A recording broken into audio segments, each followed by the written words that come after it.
చంద్రబాబు నాయుడు నమ్ముతున్నాను. ఇంతకు ఒక విషయం వేణుగోపాల్ గారు ఇప్పుడు పిఠాపురానికి సుమారు ఎంత ఖర్చు పెట్టే అవకాశం ఉంది? వైఎస్ఆర్ కాంగ్రెస్ పార్టీ తరపు నిలబడే అభ్యర్థి ఎంత డంపు చేస్తుంటారు పిఠాపురానికి ఇప్పటికి? బ్రహ్మనాయుడు గారు ఇక్కడ పబ్లిక్ చర్చించుకుంటా ఉన్నారు. బ్రహ్మనాయుడు గారు ఇక్కడ జగన్మోహన్ రెడ్డి గారు 175 నియోజకవర్గాల్లో ఆయన ప్రతి ఒక్క నియోజకవర్గాన్ని ఆచితూచి అడుగులేసి ముందుకు అభ్యర్థులు ప్రకటిస్తున్నాడు. ఎక్కడైతే 24 గంటల ప్రజల్లో ఉండేవాళ్ళు, అదేవిధంగా అక్కడ సామాజిక వర్గం ఏదైతే ఎక్కువ ఉంటుందో ఆ సామాజిక వర్గానికి సీట్ ఇవ్వడం, అది ఎస్సీ అయినా, ఎస్టీ అయినా, బీసీ అయినా, మైనార్టీ అయినా, ఓన్లీ చంద్రబాబు నాయుడు లాగా కమ్మ సామాజిక వర్గానికి ఆయన సామాజిక వర్గానికి ఇవ్వడం కాదు. ఇక్కడ ఎక్కడైతే మంగళగిరిలో చూసాము, కొన్ని ప్రాంతాల్లో చూస్తున్నాం, ఎక్కడ సామాజిక వర్గం ఎక్కువ ఉంటుందో ఆ సామాజిక వర్గానికి ఈరోజు సీట్లు ఇస్తున్నారు. వాళ్ళకి అన్యాయం జరగకూడదని, అది జనరల్ సీట్లు అయినా కూడా అటువంటి పరిస్థితుల్లో ముందుకు పోతున్నాడు. కానీ ఇక్కడ కోట్లు ఖర్చు పోతే గెలిచిపోయేది ఉండదు. అట్లా అయితే అందరూ డబ్బు సంపాదించే వాళ్ళే ఎమ్మెల్యేలు, ఎంపీలు అవ్వాలి. సామాన్యుడు కాలేడు. ఈరోజు కోట్లు కుమ్మరించిన మాత్రం ఎమ్మెల్యేలు, ఎంపీలు లేకపోతే రాజకీయ నాయకులు అయిపోరు.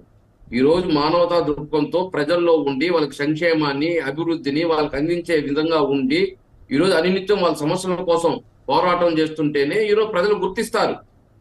మనీ అనేది ఒక పక్క ఉంటుంది, అది పూర్తిగా లేదని కూడా మేము చెప్పలేదు. కానీ మనీయే పూర్తిగా పనిచేస్తుందని మాత్రం ఖచ్చితంగా మేము చెప్తాం. పని చెయ్యదు, డబ్బు అనేది పూర్తిగా పనిచేయదు. డబ్బు అనేది పూర్తిగా పనిచేస్తే అప్పుడు డబ్బు ఉండేవాడే ఎమ్మెల్యేలో, ఎంపీలు అవ్వాలి, కానీ పేదవాడు కాలేడు. అది ఒక వన్ ఆఫ్ ది పార్ట్ అంతే.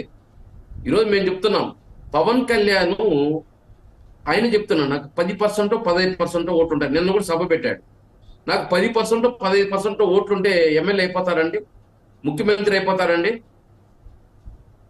10%కు 15%కు ముఖ్యమంత్రి అయిపోతారా?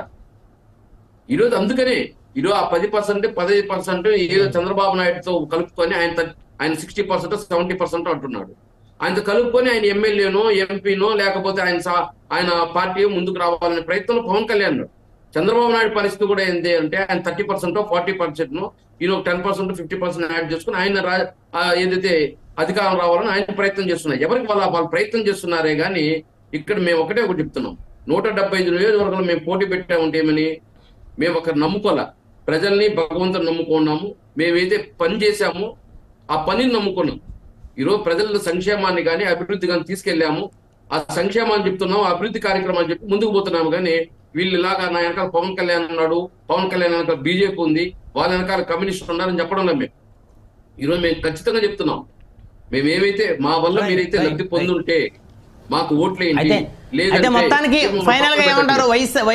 ఒక్క నిమిషం వేణుగోపాల్ గారు, ఫైనల్ గా పవన్ కళ్యాణ్ గారిని ఓడించడం కోసం వైఎస్ఆర్సీపీ ఎంత ప్రయత్నం అయితే చేసిద్దో ఖచ్చితంగా తెలుగుదేశం అంతకంటే ఎక్కువ చేసిద్ది అనేది మీ అభిప్రాయమా? ఖచ్చితంగా మేము చేయాల్సిన పని లేదు సార్. బ్రహ్మనాయుడు గారు, చంద్రబాబు నాయుడు గారు ఆయన ఉక్కు పాదంతో ఆ పవన్ కళ్యాణ్ బానిస బతికినిస్తున్నాడు. మీరు గతం 14లో చూసాం, 19లో చూసాం, ఏం తన్నుకున్నారు, ఏం తిట్టుకున్నారు, ఏం విమర్శించుకున్నారు. మళ్ళీ ఈ రోజు 24లో కలవడానికి ఏం కారణం చెప్పకుండా వాళ్ళు మళ్ళీ మేము కలిసి వస్తున్నాం, మమ్మల్ని ఆదరించండి అనడానికి కారణాలు చెప్పాలి.